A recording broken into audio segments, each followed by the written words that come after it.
Hello and welcome to your data show here on the Premier Injuries channel. So let's go into the Game Week 2 Team of the Week. There might be some players here that we have to keep an eye on. Now in goal, Vicario had a fantastic performance for Tottenham, but we're going to have a look at some of their team data a little bit later as to maybe why we shouldn't be rushing in to their defensive assets. Now we've got the classic 3 at the back template. Estupiñán has been a fantastic consistent performer as he was last season. He's already racking up the points and those who trusted in him. Aurier might just be a one-week wonder, but Dinnery could be somebody that is working his way into our thoughts because Aston Villa ended last season quite strongly. They had a poor Game Week 1, but that could be more due to a shaky start to the season, a little bit of rustiness, and they might grow into the coming game weeks. Obviously, Mbeumo has to be in our beefy midfield.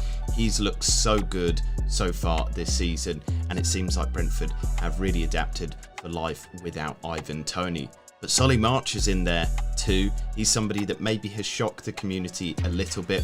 We were a little bit worried about his injuries and if that would hold him back at the start of this season. Bailey, Mitoma and Diogo Jota also make up that midfield.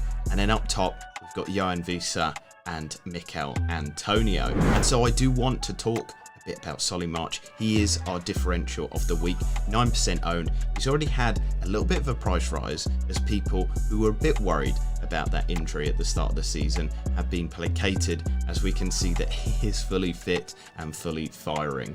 So far this season, he has phenomenal output, which probably can't be kept up over the long term. If you look at the fact that he's got 1.65 goals per 90, but his XGI is about 1.2, it's obviously a slight overperformance. And last season we saw that he doesn't match his XG numbers, but those are still very impressive data sets. And obviously we know how good Brighton are as well under De Zerbi. And so we've talked about March there, but Brighton as a whole, the team are doing so well. They're top of the league for XG, 6.89 racked up in the first 2 game weeks. We'll see how that continues over the coming weeks, but their De Zerbi play style just seems to be blowing a lot of teams away. Brentford, as I said, have adapted to life without Ivan Toney and are looking a real threat going forward. And Newcastle are up there as well, despite having difficult games on paper against Aston Villa and Manchester City. Maybe over the coming game weeks, with their fixtures turning for the good, they might be ones to target. Maybe Alexander Isak or some of the cheaper assets in the side as well.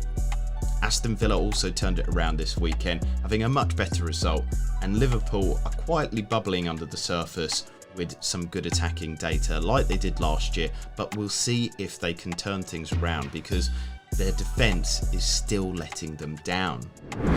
Now, one of the attacking stats that I do want to bring out in terms of XG is Manchester United are continuing to struggle.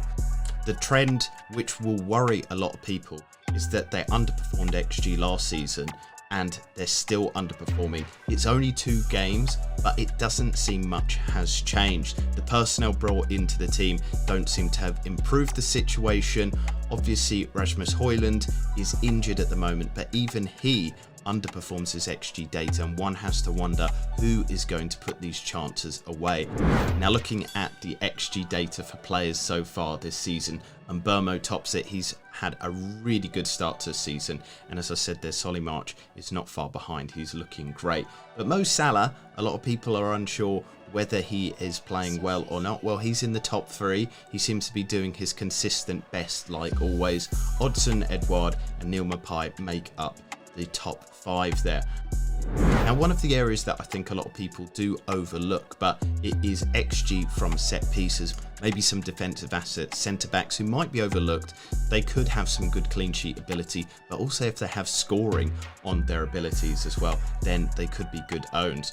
But I do want to talk about the team in 5th, Spurs. Now, last season the team had an absolute revolution and were really good at set pieces and it buffered what was a really poor season for their goal scoring. They had a huge chunk of their goals come from dead ball situations. So last week, Tottenham reporter Alistair Gold confirmed that set-piece coach Gianno Vio has left Spurs over the summer. This is a huge loss to Tottenham because previously they have struggled with set-piece quality. And what also adds a few questions about maybe the management of the club is James Maddison is one of the best ball deliverers in the Premier League.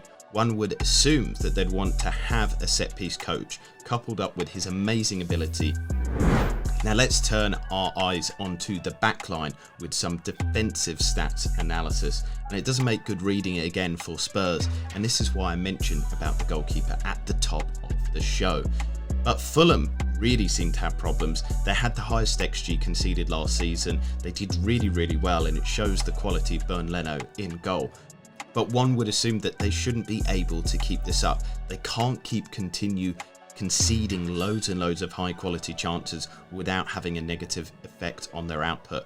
Also, with the loss of Alexander Mitrovic, some of their goal threat will have gone. Some of the games that they won or drew last season because of the quality that they had going forward might turn against them because they don't have that out and out goal scorer like they did. I'm not really impressed with the bringing in of Jimenez.